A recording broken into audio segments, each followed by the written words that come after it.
Hello everybody and welcome to Life by 1,000 Cuts, a podcast series for skin cancer doctors. Today we've got this little lesion on the back of a knee, and this is a little basal cell carcinoma. I just wanted to demonstrate what we do for deep sutures in what's going to be thin skin. So as always, we have to mark out the edges of the lesion and work out our direction of closure, so we make sure we take the whole lesion, no use leaving some behind. And as always, we try to do an ellipse if we can. So if you can close it by an ellipse, that is usually the best outcome rather than going straight to something flaps or grafts. And this one certainly I felt was quite appropriate to be able to close it with an elliptical excision.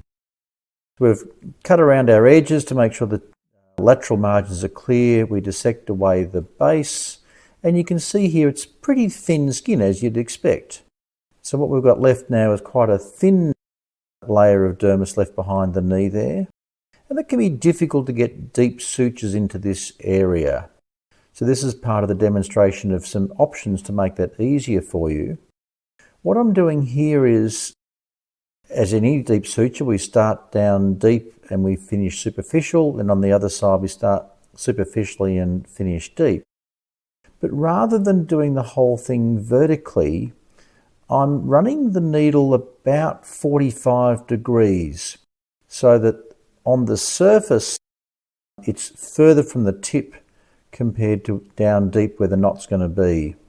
So still the same sort of process as per a normal deep suture.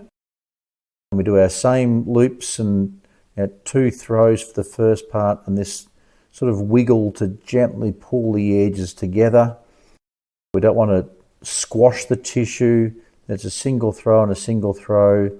The tightening of the knot is at this point here, where we make sure it's tight, and then cutting it very short. Then when it's a bit of tension, what you can see there is that the nurse has elevated the patient's leg and bent the knee so that now it's easy to get these last parts closed.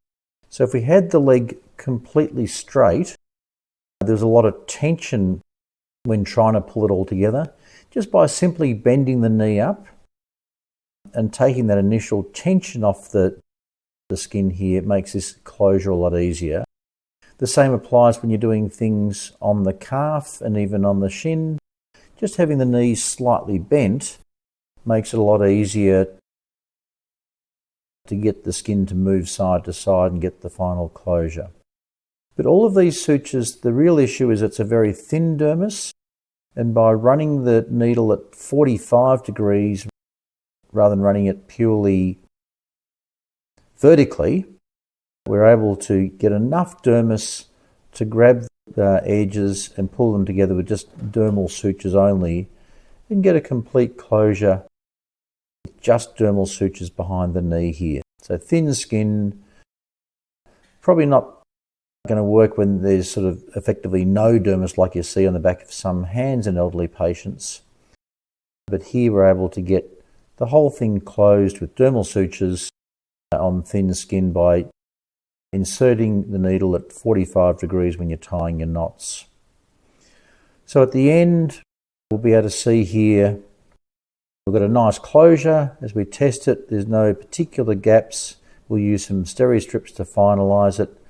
And just simply having the patient crossing their legs like this has taken that tension off. Hope you found that useful. Thank you very much.